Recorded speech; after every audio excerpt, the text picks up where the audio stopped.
People who see it later will see it later. And this will be Well, sent to us, correct? yes, and I'll Okay, send the great, slides great. to you.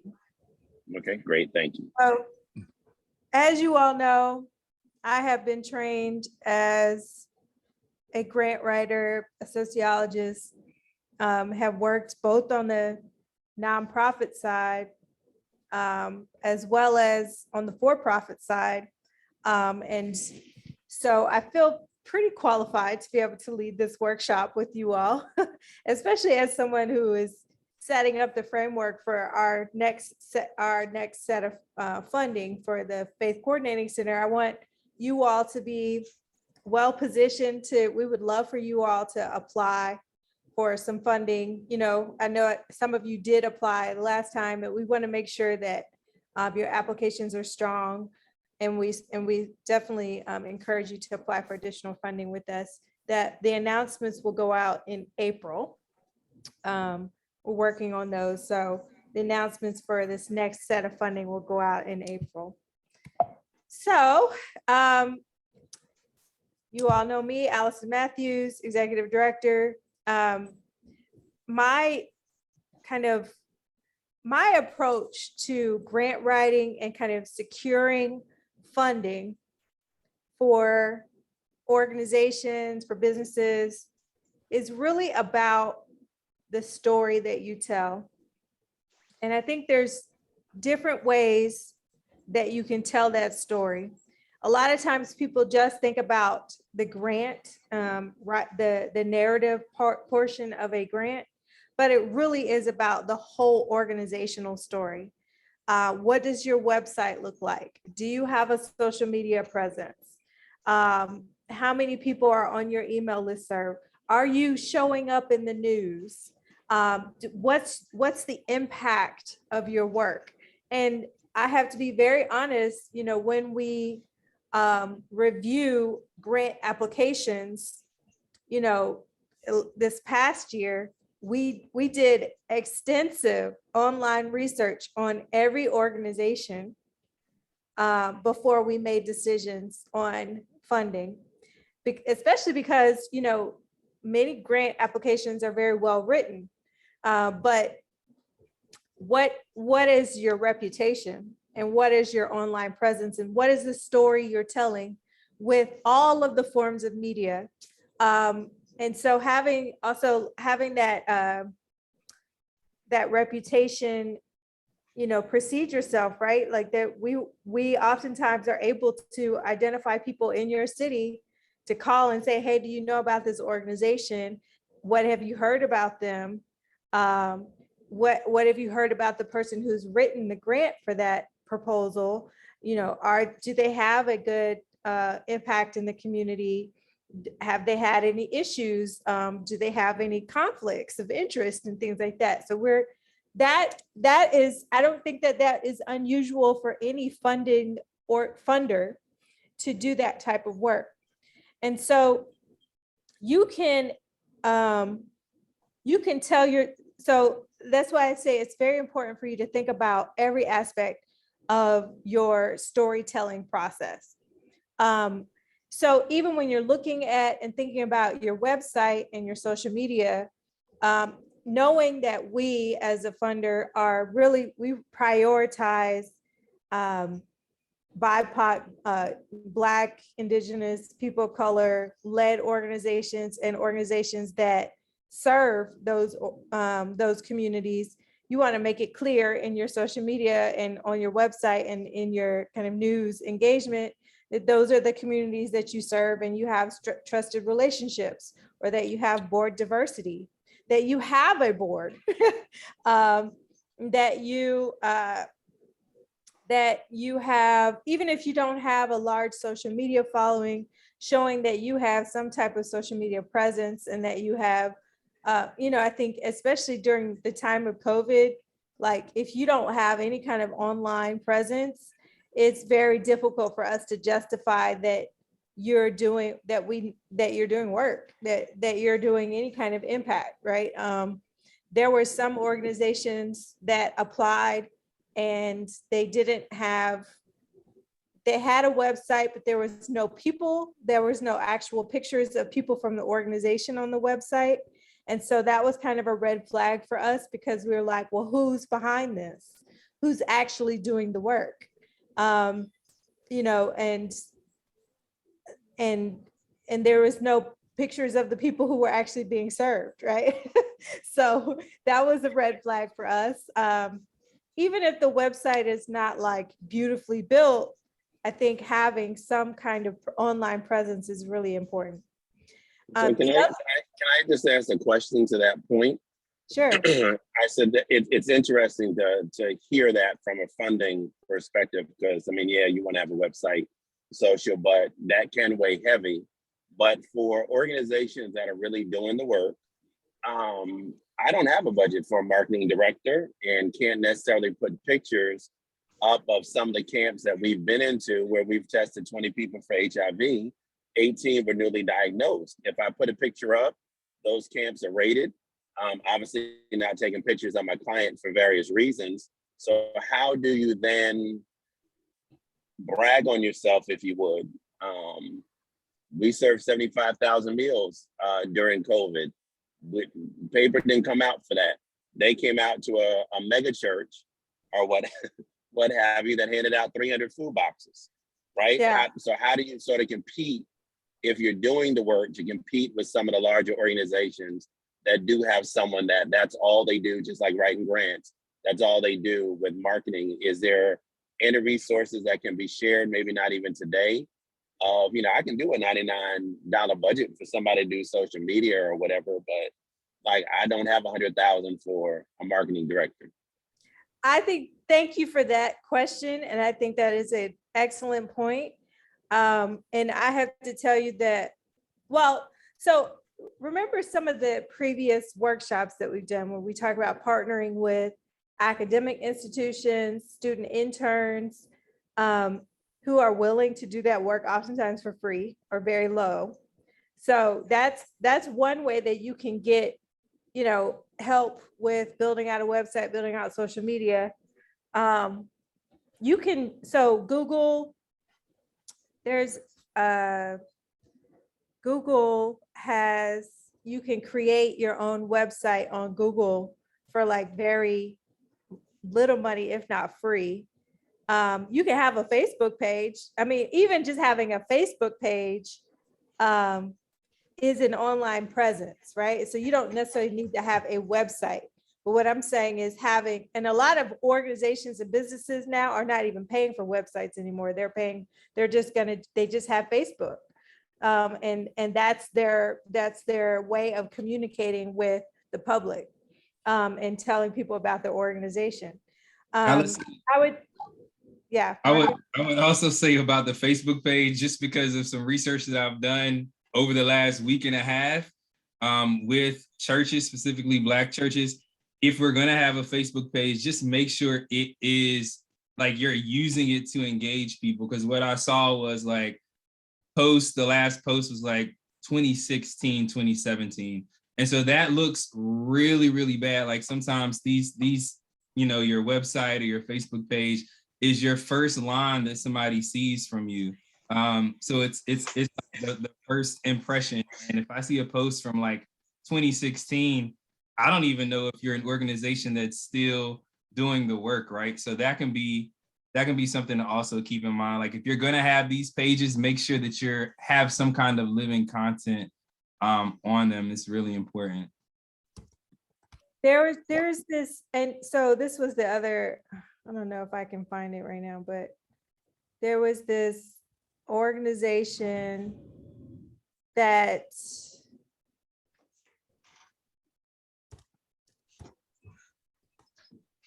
there's a lot of social media that only uses quotes.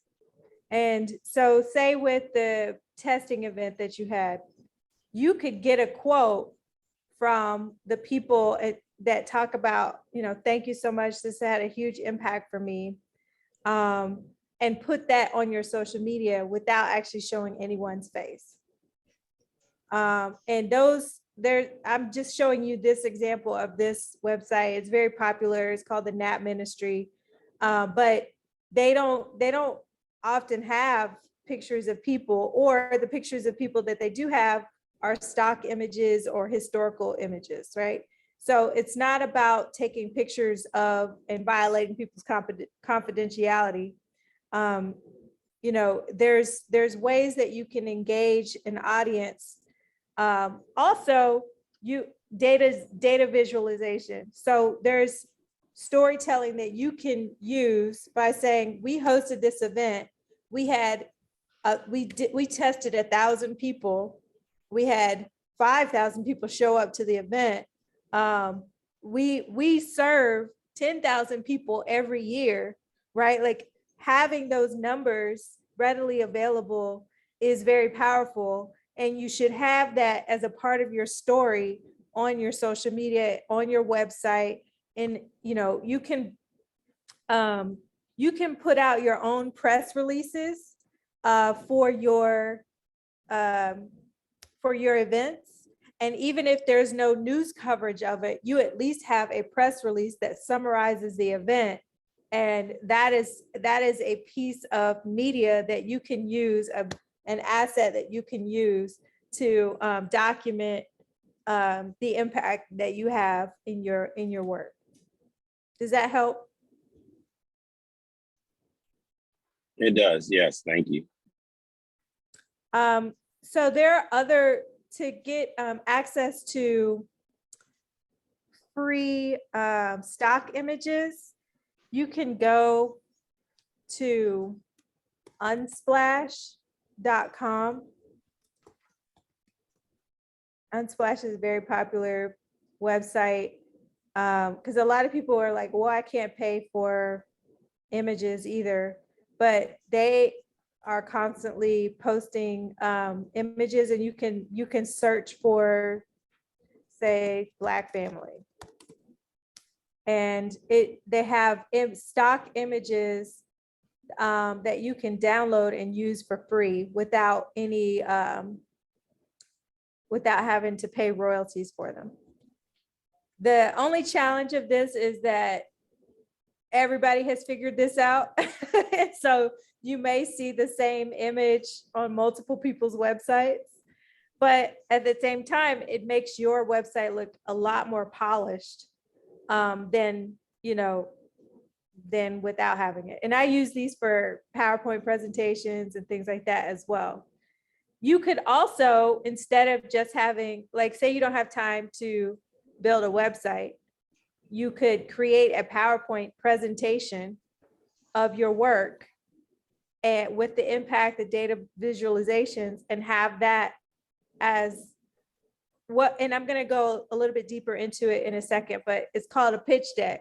So you have a deck, a PowerPoint, set of PowerPoints that talks about the mission of your organization, who the people are that are working with your organization, like, and showing the specialization and the skill set of your organization. You can show the past impact with some bars or just a couple of numbers. And then you can maybe, if you have a little video or some quotes or something like that, and that could be your quote unquote website. If you don't have the time or the money to build a website, you can do a pitch deck and then be able to send that out. I would even suggest including it with your grant applications. If they have opportunity for you to upload appendices or supplementary material, if it's a strong pitch deck, I think it would definitely make you stand out, outside of other grant applications. So this, I don't know if this website is super helpful, but it just gives you an idea of how to visualize data, how to do like line graphs and Excel spreadsheets and things like that, are using Excel to create data visualizations. But let's see here. In the PowerPoint, I have a link.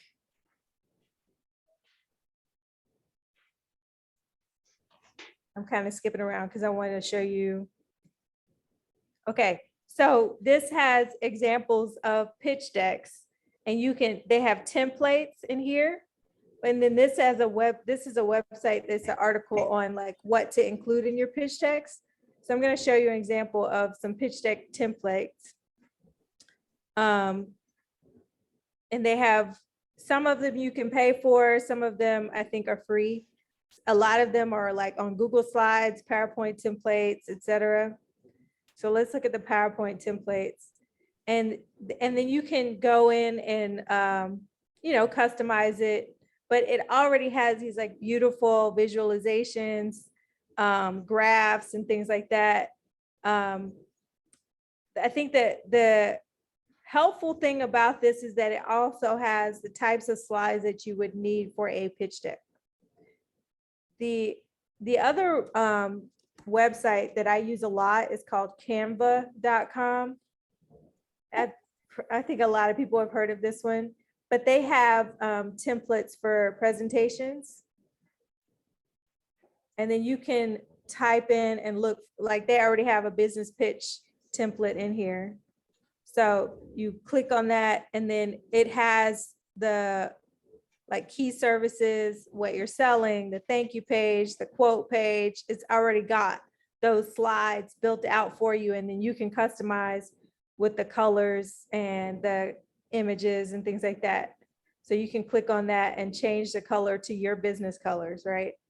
So it's very easy to use and free resource for you to be able to structure your pitch decks in a beautiful way.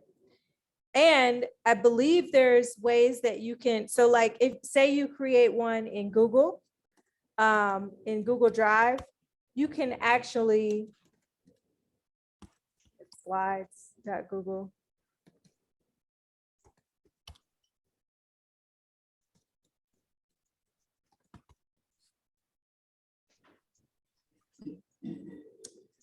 So if you go to Google Slides, you could download those and then upload it to Google Slides, right? You can publish a PowerPoint presentation. I'm gonna just go to a template one. You can publish a PowerPoint presentation and it will give you a URL that you can use and have it published. And then on the back end, you can edit it and change it for, let me just click on this one. So this is just a template pitch deck, right? You can share it with a URL, copy the link for the URL, and or you could publish it as a web page, publish to the web, and then it'll give you a link and you can send that out or use that as your website. And so that's actually a free way to get a website.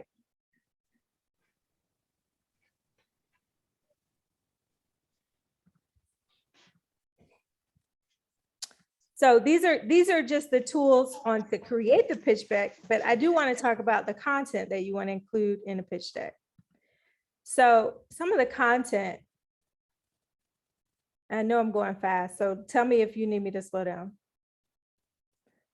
Okay, so pitches oftentimes are used for for-profit companies, but I am making the argument that I think nonprofit organizations could really benefit from having a 5 to 10 minute pitch for funders, but also having something that tells the story of your organization and your ideas and the impact of your work that you could use for donors and for grantees or for grantors. So 4 tips of making a pitch deck: be straightforward. You don't want to overload them with a lot of information. I think nonprofits, we tend to write full paragraphs on PowerPoint slides. That is not the goal of a pitch deck. You want to have as little bit of words as possible. You want to use like image forward work or have graphs and data visualization that shows the impact. And then you can use the notes section in your PowerPoint to put the text in there, or you can record audio on the PowerPoint. And so as someone is clicking through the PowerPoint slide, they can listen to you talking rather than it just being a whole bunch of text on the page.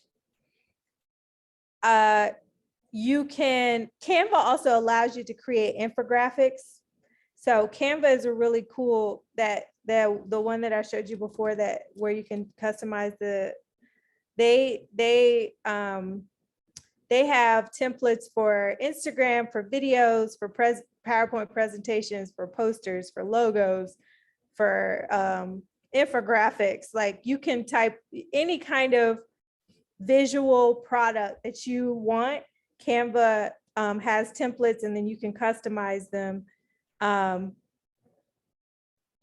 for anything, and it's all free. So prioritize your story over stats. So, and we're going to go deeper into how to structure your story and what the story should look like.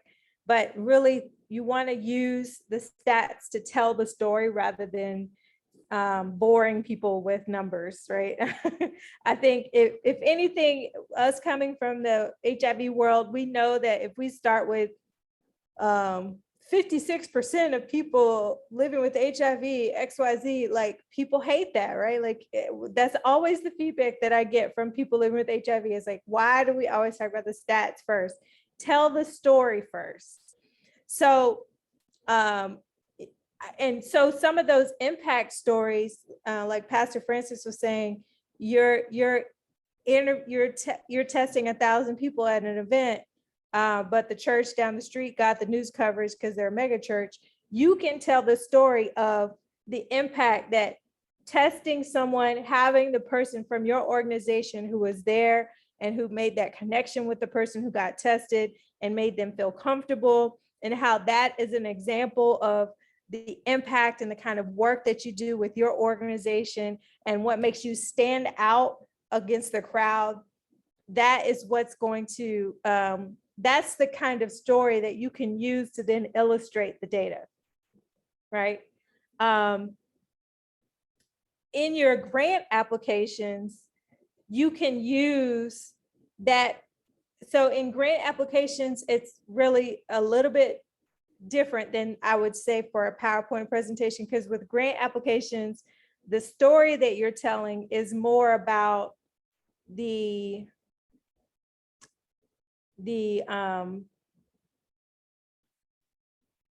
how do I say this, about connecting it to, I would say it actually is more stats heavy. Like you want to show that, what's the statistics and the burden of HIV in Orlando, and how your organization has reached 1,000 people every week, and the amount of funding that you've gotten from previous organizations, and how you've used that to expand the capacity of your organization to do trauma-informed care, right? Like that's the kind of story that you're telling in a grant.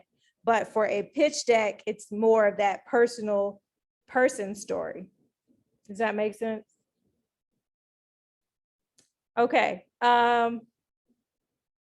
Also, what I love about Google is, and the Google Slides, is that you can actually make changes to the PowerPoint presentation and update it, and it will automatically update the published side. So the published side stays the published side until you make changes on the back end.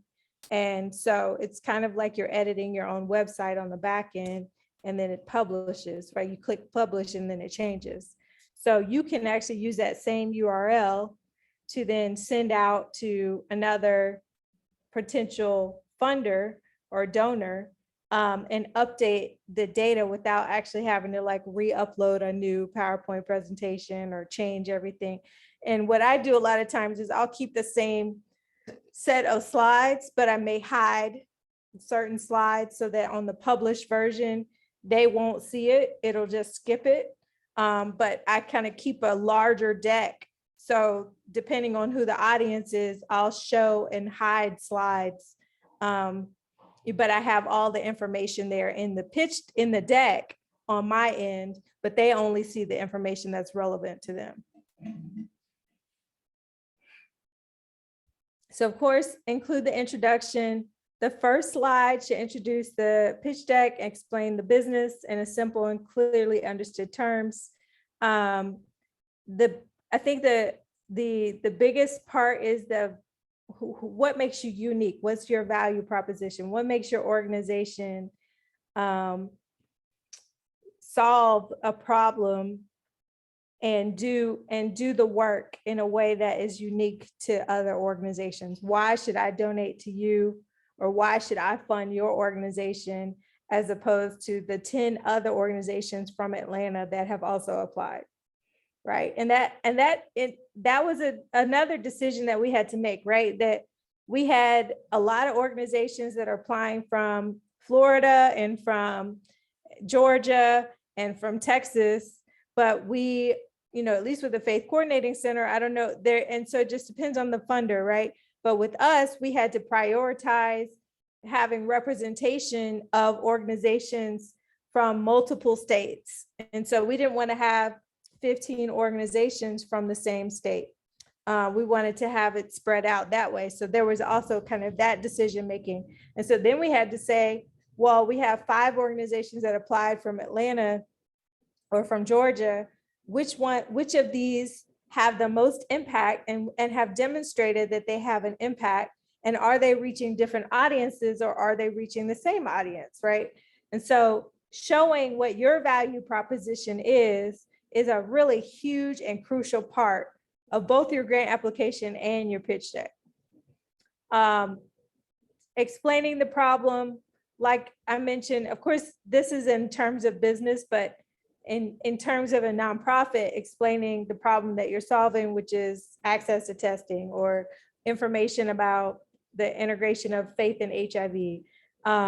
Maybe your value proposition is that you uniquely have a relationship with a faith-based organization, or you are a minister yourself, and you have connection to 20 churches in the area or something like that. And you've made that and you've had that relationship with them for the past 15 years, and they trust you, right? Like that's your value proposition. And it's also the way that you're going to solve the problem, right? And then your solution, maybe you have a unique set of trainings that you are doing with the faith leaders in your area, or that are evidence-based and have shown progress over time. Maybe you have been doing some the speaker trainings with people living with HIV to do testimonials and about their experiences with faith and HIV and how that's led them, right? And so you're doing something unique that no other organization has done before. And then also that traction, right? Like the traction is the traction is probably also a really important part. That's the data visualization. That's the numbers. That's how far you have gotten, and what kind of growth, right? What kind of growth you have shown and demonstrated in your work. The other part, and this is why I say having an online presence is important, is what is your marketing strategy? How are you, not only what have you done in the past, but also how are you going to grow? How are you going to use this funding to expand your capacity and to expand your reach? So that's the part that I think a lot of people are most intimidated by, is the marketing part. What do y'all have any do you feel intimidated by marketing your organizations, or have any challenges around that?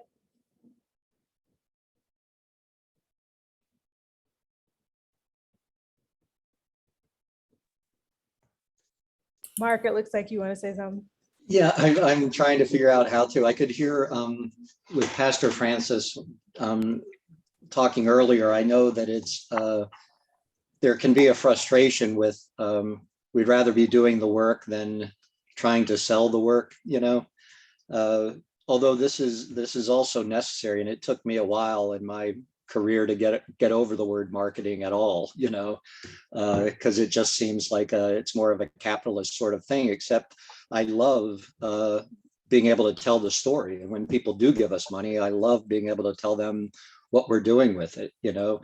So we've made more, just within the last year and a half, we've got a guy that we farm out some work for the website, and we have some younger people that are just so savvy with all of this that it really is not that time consuming to get stuff up. We hit Facebook and Twitter and all the regular marketing outlets just regularly, practically daily, and we're seeing results from that, you know, and that's how people engage. So that's a long answer there, but I think like Will Francis was saying, we've had people who have come to our house of hospitality and they're, you know, oh, we want to do a film here, and the stigma is such, right, that we can't really do that. And I keep telling people, I'd love for you to just show a film of an empty house and tell the story of why we can't show people, you know. It's kind of the story is in the absence in that case, but it's hard to compete with flashy visuals or, you know, as you said, there's ways around that of if you're, you know, having a meal with folks to just show hands rather than faces and that kind of thing. But typically for me, it's just remembering to do that in the moment, you know. Yeah. That was a long answer, but that's it's kind of we're making strides where we are, but it's not foreign territory to younger people, I'm finding, you know. And that part of your consideration is the team. A lot of nonprofit organizations do things we want to be, or we feel the pressure to be all things for all people and run the organization. And a lot of times we're doing it on our own, right? And so then, especially if you want to be able to move to the next level in getting more funding, you're going to have to demonstrate that you have a team and that you are not just doing all of it on your own, right? And so that's, you know, having an accountant, having interns, having, you know, people who are focused on those different aspects of the organization are what is going to get you to that next level of funding and also impact. Andre, you had you wanted to say something? Yes, on our end at Positive Assistance, actually we are looking for a marketing manager, so to help us promote the business as we're growing. So I know how important it is with a marketing. It is the face of the organization. It is marketing is like everything about the organization. So that's one of the key positions we are trying to fill. It is hard, but we're trying to find a person that can fit that position, that can help us get where we want to be. Yeah. And I think it can be overwhelming when we're thinking about having this huge infrastructure of constantly posting on social media, having a website, having a pitch deck, all right, and like having someone who can do press releases. That is overwhelming. But starting with one thing at a time and then getting that down and then starting to expand, I think is a useful way to think about it. So like just start with the pitch deck, right? Just if you feel like doing all of it at once is too much, right? Like we also with the Faith Coordinating Center, and admittedly, I know we have a full infrastructure and full funding, right? But what we start off with is the plan. We write out what are the events that we're doing over the next 6 months. I try to do a year. But even if you could start off with just the 6 months, right? What are the next 6 months? What should that look like? We know World AIDS Day is coming up. We know National HIV Testing Day is coming up. Like you can plan it around those awareness days, right? Then, you know, who are the people or the organizations in our city that we can partner with for the events that we want to do or the educational trainings that we want to do. So we start writing that down. And then we say, what kind of messages do we want to get out there? You know, we want to make sure that we are communicating about challenging the traditional concepts about God and Jesus and you know, this idea that sin, you know, people are enacting sinful behavior and they should be judged for that, right? Like that's our purpose is, to challenge those beliefs, those harmful theologies. And so our messaging is framed around that. And then we kind of work backwards from there and say, okay, we want to put out, you know, on our timeline, we want to do 3 events. We'll schedule them based on what we're, you know, around those awareness days. We'll kind of brainstorm the kinds of messages that we want to put out. And the audience, who's the audience? How do we want to like communicate to that audience? If we want it to be a younger audience, maybe we'll do a TikTok video. Or if we want it to be, you know, the pastor's audience, maybe we partner with a faith leader to do the messaging for us. So, you know, just kind of planning it out and thinking about the themes that we want to, the themes of the messages that we want to communicate. And then that helps break it down into smaller bits and pieces.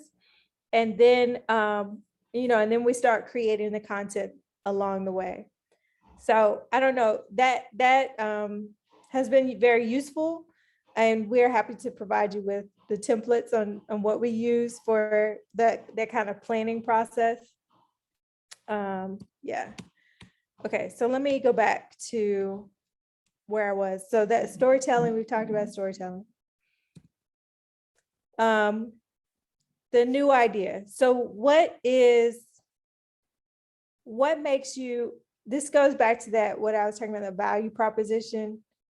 What makes your organization stand out? What is your, and I tend to think about not just the day-to-day work that you're doing, but like, what is your idea? What is your contribution? What's your new approach to an old problem? What's the, you know, and so you can think about it in different ways. Like the new idea could be a new approach to an old problem, or an old approach to an old problem, but done with new people, right? So I've heard on calls how I think Reverend Rob was on this call where they were talking about, we're going back to door. We're just gonna go knock on people's doors and talk to them face to face and talk about HIV. That's an old solution to an old problem. But now I think the new people, right? You have younger people, you may have some new materials that you can use, you got new information, maybe, you know, so, and you're in a new time, right? So sometimes going back to the old actually is an innovative thing because, you know, you're kind of like, we tried all the new tools, those aren't working either. So we got to go back to the old door to door, right? Or pairing it with a different sector. So some things that I've done in the past is, you know, finding a restaurant in the area. Marcus and I were on another project before this one called Links to Durham, where we partnered with local cafes and Black-owned businesses, and we hosted poetry, spoken word sessions, poetry sessions, or we got the businesses to We got a hotel, actually, I got a hotel to donate a one-night stay for a contest. And remember last session, we were talking about crowdsourcing contests. So we got a hotel to donate a one-night stay for a contest. We got community members to submit their ideas on what a campaign for promoting PrEP or promoting HIV testing should look like in their community. And then when they submitted their idea, that was an entry into the contest. Then we did evaluation of the ideas, and then the best idea won the one-night hotel stay, right? So that's kind of like new ideas, new approaches, old problem, right? So thinking about the what makes your organization unique and stand out can really make it more attractive for people to want to give you money and for you to stand out in your grants. So let's take a second and kind of think about what are some of the approaches that you are using right now in your organization. Don't think about whether it's new or old, just like what are the things that you do?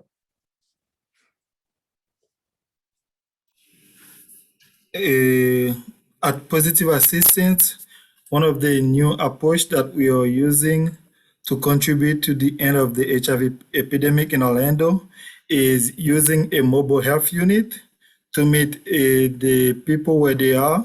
So we are not only at the church parking lot, also we are at the club. Also, like for instance, Club Orlando. Club Orlando is a gay club where we'll pull up to the parking lot. We are allowed to park our mobile health unit and providing a health screening. So health screening is another strategy that we use to do testing. With the health screening, we provide, for instance, a blood pressure check, a glucose level or diabetes check. So we incorporate the health screening with HIV. Instead of offering people just to test for HIV, most of the time they tend to reject the HIV test. They assume that they are okay, mostly at the church. We have that so many times. We have so much rejection. We're at a point we didn't know what to do. But with that new strategy, it's working very well. So by offering people a glucose level check, the diabetes check, so while they're checking for diabetes, we prick their finger and we also offer them, hey, and since we are using the same sample of blood, why don't you check for HIV as well? So Yeah. most of the time they will say, hey, might as well. We already pricked my finger. So we use that strategy to get them tested to know about the status. That's working very well. So yeah, and also with that mobile unit, we are able that allow us to move around to go to the flea market, for instance. So we know that all people they like to go try to find a bargain at the flea market. We are there. So at the barber shop, I know Black people, we hang out at the barber shop, we get our haircut. So we will pull up to the most popular barber shop. We will distribute condom. We will have some incentive for them to get tested. And that's working very well in Orlando. So this is one of the way Positive Assistance is contributing to the end of the HIV epidemic in Orlando, Florida. Yeah, that's great. Anybody else want to share?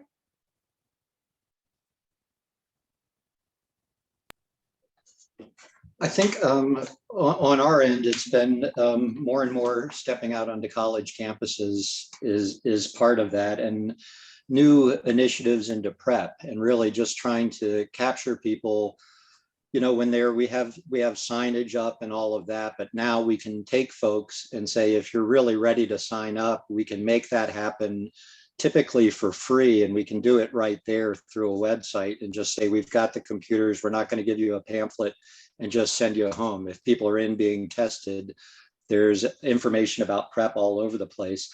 And I was really surprised myself that, you know, with COVID and everything, we started doing more appointments for people to get tested by appointment, and rather than having just kind of enormous calls.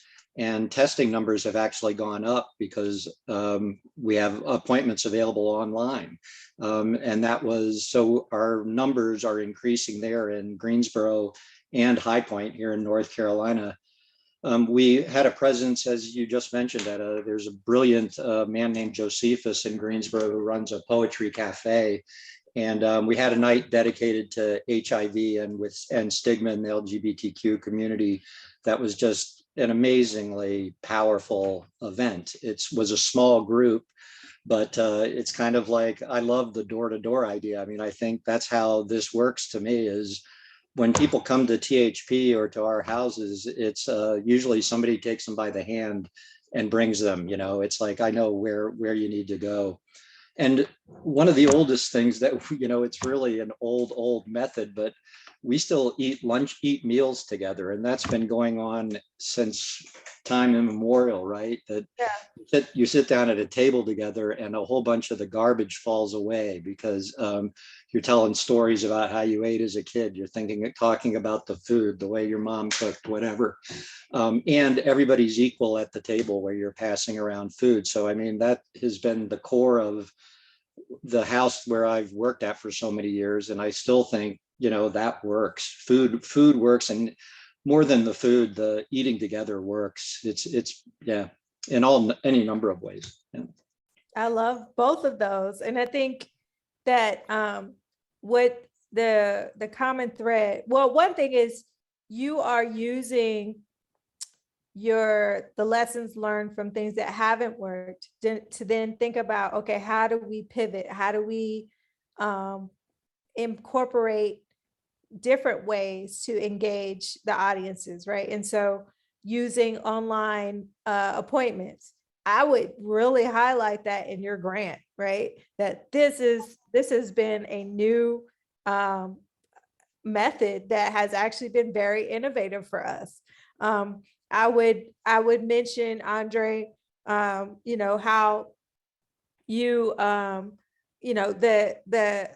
the glucose testing plus the HIV, like this opt-in or this opt-out, actually, I would call it opt-out, like, oh, we're going to just do HIV testing along with your glucose. If you don't want it, let us know, but we're already doing it. Like that opt-out is real. Actually, it's an evidence-based method. And so, using that to showcase and we're meeting people where they are, right? We are at every place you could think about that people are, rather than just going and requiring people to come to the clinic, we're going out to them, right? And so those are innovative methods and impactful methods. And so using that in your grant application and in your pitch deck, I think is very useful. So part of the storytelling piece of it is, I think I'm going to use Mark's because I think it's really, I like this idea of starting out with the dinner table. And I remember, sitting around with my, or wishing that I could have the opportunity to sit with my parents at the dinner table. But, I remember not being accepted because I was gay.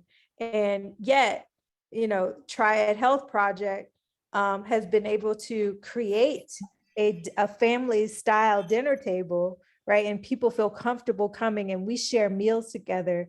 And then that allows us to create a community and a family that engages with the college campuses, right? In a way that they are craving access to family and community in ways that they never experienced before.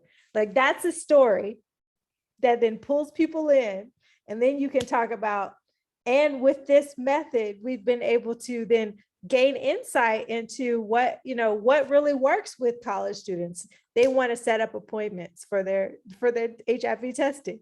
And so we've started setting up appointments, especially during COVID, to kind of socially distance, but it actually has also been a way to help maintain confidentiality and feel like they're getting a one-on-one experience and making it convenient for them to where they don't feel like they have to wait in a waiting room where other people will see them, right? So that's kind of the story. And then you can use that to show how your organization is doing something that's setting you apart from everyone else and why they should fund you. So I just included, we're not gonna watch my TED Talk, but you can watch it later. But I use that kind of storytelling, and this is a link to, tips on how to give those talks, how to bring out that story to talk about the impact. So I've kind of, after giving the TED Talk, what's really cool is they give you training, you have a coach and all that stuff. So I've kind of perfected that art, but it's definitely something that you can work on. Okay, so what I also mentioned earlier was about your team. Do you have the capacity to do the work? That's especially when we're thinking about larger pots of money, right? So if you're applying for the $100,000 transformative grant partnership, maybe less so with us, I know like the 25,000, we may not be looking too deeply at whether you have a full staff or not. Because to us, 25,000, I know that sounds like a lot of money, but to us, $25,000 is not that much, right? But if you're at $100,000 level and you're applying for funding with us, we're going to be looking at, do you have a board infrastructure? Do you have an accountant set up? Do you have the personnel who are going to be able to implement this work and who are dedicated to this project? Do you have an advisory board? Do you have the capacity to do this marketing and communications? At the $100,000 level, we're expecting you to have a website and have social media, right? Like, do you have partnerships with government entities and with academic institutions, with health departments, right? So all of those things to show that the money that we're giving you is going to have this impact beyond just a small scope. So if you're only working with, if you don't have that kind of infrastructure set up, then it's a lot harder for us to justify giving you that amount of money. Any questions here?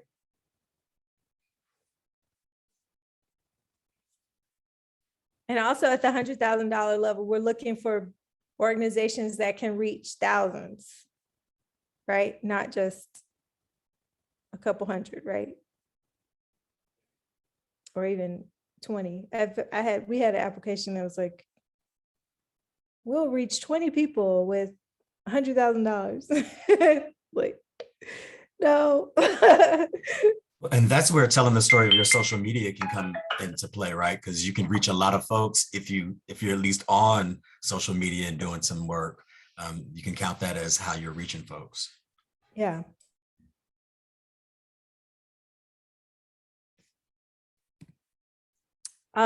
Okay, so the relationships, I mentioned this before about your reputation preceding you.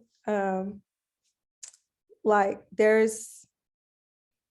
were two organizations, and it actually makes it harder for people in Winston-Salem because the organizations in Winston-Salem or in our area in North Carolina, we know everybody, right?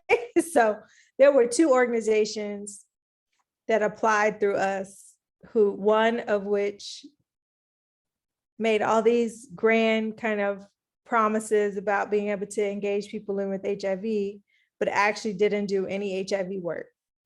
And they mostly did food insecurity work. And it's nothing wrong with food insecurity work. And we actually encourage people to think outside of what they've done before, but at the same time, like their grant was very well written, but when we did some deeper dives and research and asking people about the organization, we found out that they didn't really have the number of people that they said they had working with the organization, and that they weren't really actually doing anything. They weren't reaching any population that was vulnerable to HIV. So, it's just like those kind of things, your reputation precedes you. But I think there's other ways that you can like network and build out relationships. A lot of times what I have done is if there's a program officer with a funding agency, I will set up a meeting with them.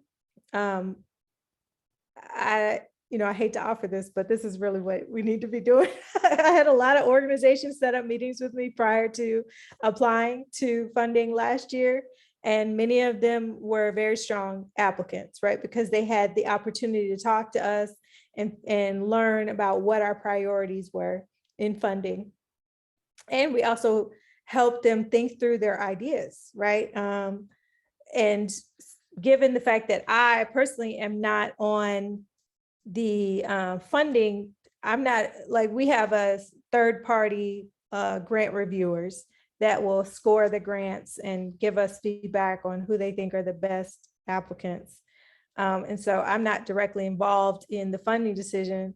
And so I'm able to then meet with you and talk to you about your organization and what you should put in your proposal, and give you feedback, right? And so you definitely want to, with any funder, say it's through AIDS United or NIH or anywhere, or the CDC, to try to meet with a program officer to get more insight, but also make sure that you have read that RFP ahead of time, and make sure that you already have some idea of what you're going to include in your proposal before you meet with them.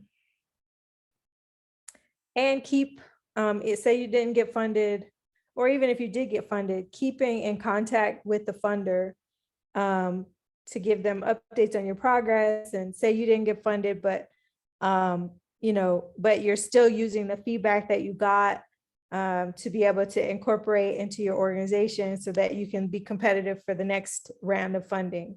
That's part of the reason why we invited you all to be a part of this cohort, because we thought that you were strong candidates, but maybe not as strong as the other ones. And so we were like, they have some promise, but we want to work with them on some things, right? And so keeping in contact with organizations in that way with the funder, I think, is a very good way to improve your chances of getting funded in the future.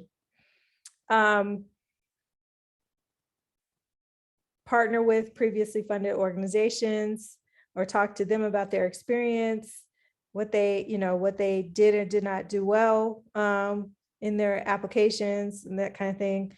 And then also, take advantage of LinkedIn, Facebook, and things like that, and say, like, maybe somebody who's connected to the funder, and have conversations and kind of see if you can, if you don't feel comfortable doing cold calls or cold emails, or maybe the funder is not responding to your emails, thinking about who in your network might be connected to them who could kind of do a warm introduction can be helpful.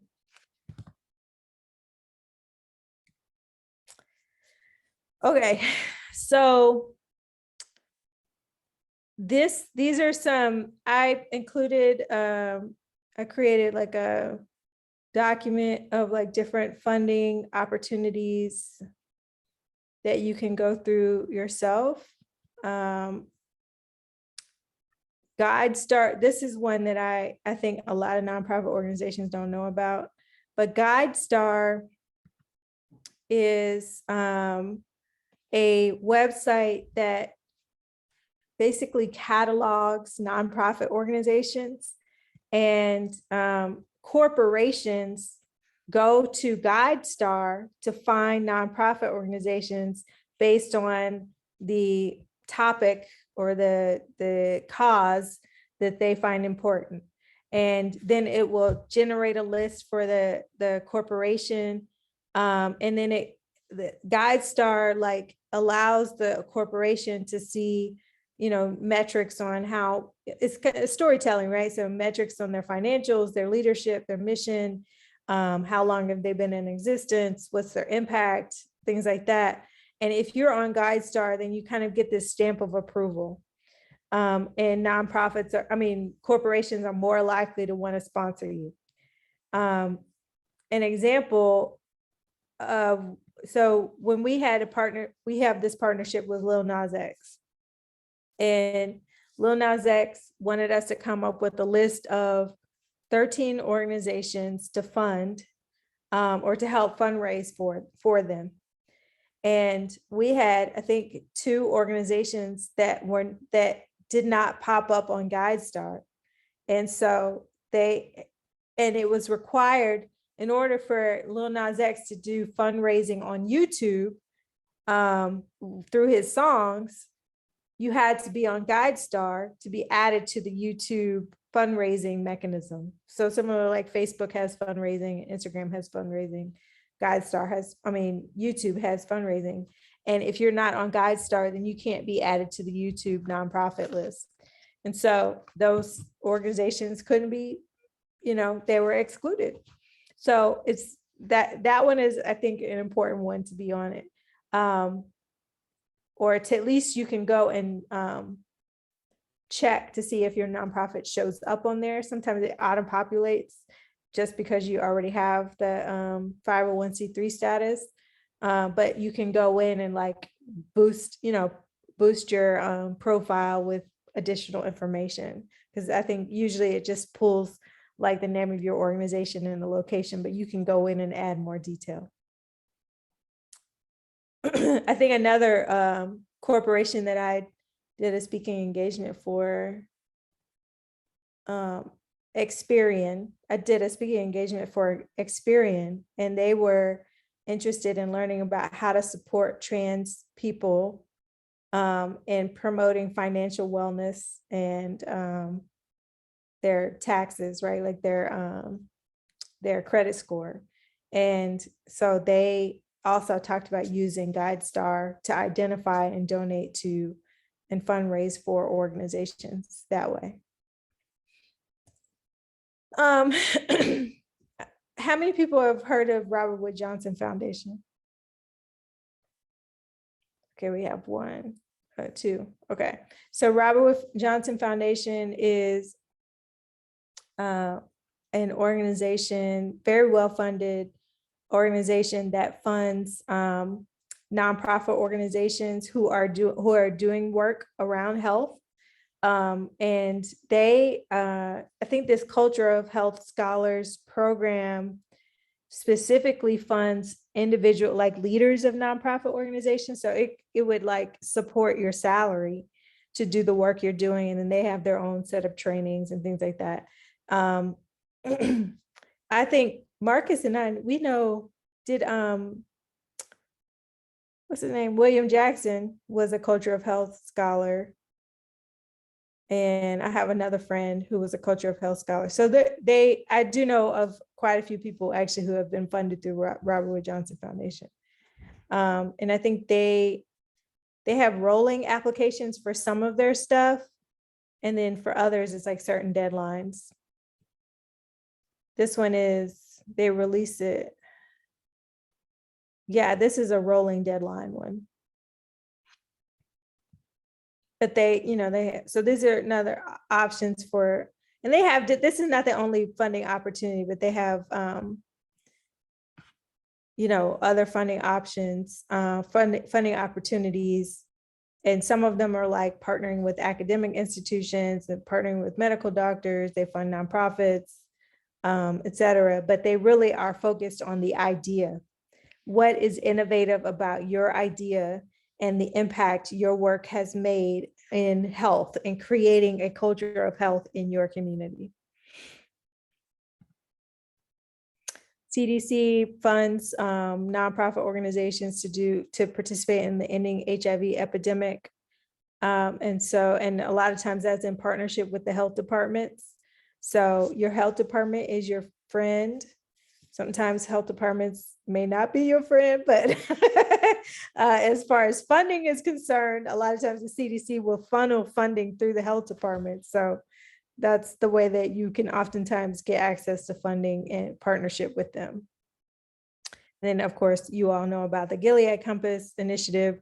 It's not just funding through our coordinating center, but we have Emory and Houston, University of Houston, and the Southern AIDS Coalition, who also provide funding.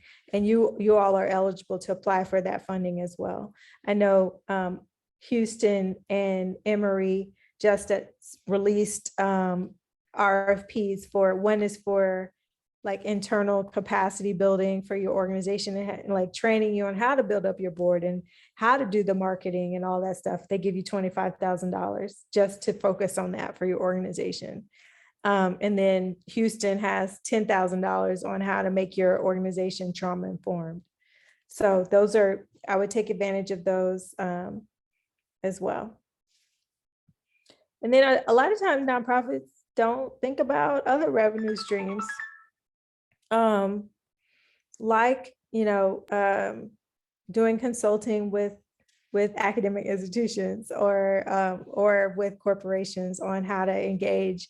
Like, it doesn't always have to just be about HIV. Like you have Andre, like it sounds like you the community person, like everybody knows you, right? And you're at every business and every church. So a lot of corporations and companies and academic institutions don't have that. Like that's your value, right? And so being able to talk to them and be paid for that consulting on how to engage or how to think creatively about how to get the message out to these audiences that they're not able to reach is a value. And that can also bring revenue to your company.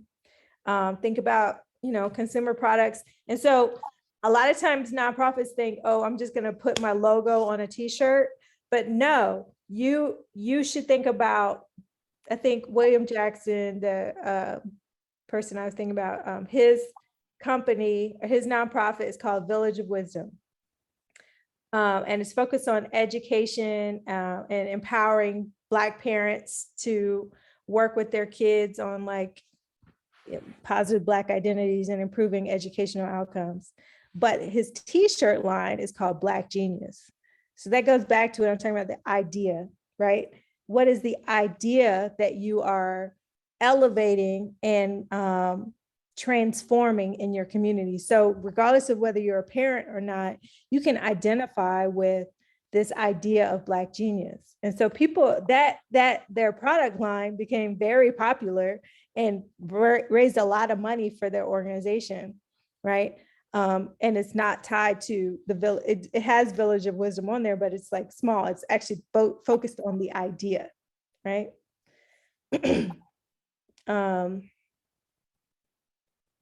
Membership fees, recurring donors, having people maybe do $15 a month.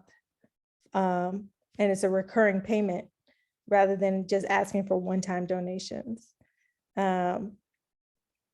And hosting virtual and in-person events and raffles. Those are just some other ideas for fundraising.